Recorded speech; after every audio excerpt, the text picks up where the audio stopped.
Soir Ciné. Bonjour à vous les petits cinéphiles. Aujourd'hui, on va parler d'une nouvelle sortie ciné avec le dernier épisode de la saga Scream, qui s'appelle Scream et pas Scream 5. Mais bon, je rappelle évidemment que cette vidéo sera sans spoiler. Alors, cette saga fut initiée en 1997 par le maître de l'horreur Wes Craven et le scénariste Kevin Williamson. Durant les épisodes, on va suivre la survie du personnage de Sidney Prescott incarné par Neve Campbell, qui sera aidé de ses amis, le shérif Dewey Riley incarné par David Arquette, et par la journaliste Gail Weathers qu'incarne Courtney Cox. Pour ceux qui ne connaissent pas la saga, elle a pour but de tourner le cinéma d'horreur en dérision, en détournant notamment ses codes, et il y a un côté très méta du genre film dans le film pour se moquer du cinéma d'horreur actuel. Voilà pour les petits rappels. Pour ce nouvel épisode, on retrouve à la réalisation deux réalisateurs, Matt Bettinelli-Holpin et Tyler Gillett. Au casting, on retrouve toujours notre trio iconique, mais également des petits nouveaux comme Melissa Barrera, Jenny Ortega, Dylan Minnette et Jack Quaid. Et alors, de quoi ça parle? Bah, c'est un petit peu comme d'habitude.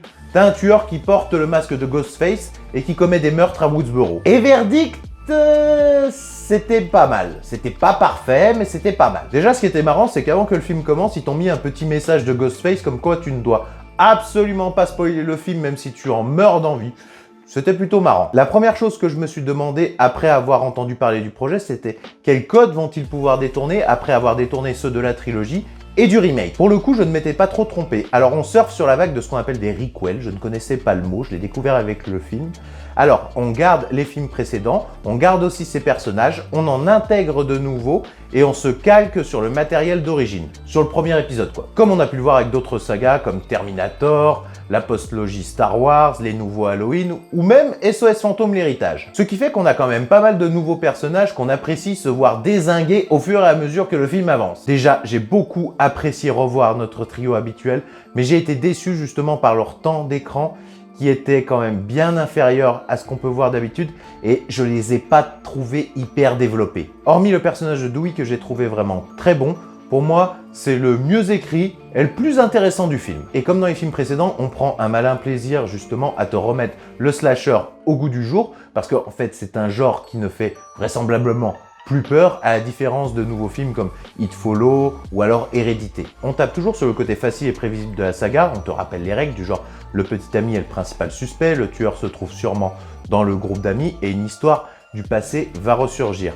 Et ce qui est marrant, c'est qu'en fait, on joue avec ce côté prévisible pour mieux te désorienter et te surprendre. Le film se tourne en dérision et se fout clairement de sa propre gueule en disant que c'est une suite encore plus aux fraises que les précédentes, où cette fois, on n'a même pas assumé de mettre un numéro après le titre.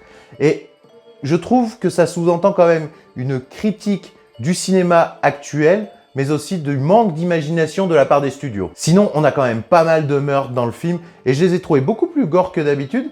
Et ce que j'ai aimé aussi, c'est qu'on a beaucoup plus de plans et de plans serrés sur Ghostface, ce qui peut le rendre plus inquiétant et surtout plus iconique. Mais ce qui m'a dérangé, et ce qui m'empêche de ranger ce film dans la catégorie très bon film, c'est son acte final où j'ai pas du tout accroché, mais je peux pas trop en parler parce que sinon je vais vous spoiler. En gros, j'ai été déçu par la révélation et par le mobile. Pour moi, c'était trop gros. Mais bon, à vous de vous faire votre propre avis. En bref, c'était pas exceptionnel, mais je dois dire que j'ai passé plutôt un bon moment devant le film. Si vous êtes fan de la saga, je vous conseille d'aller le voir en salle.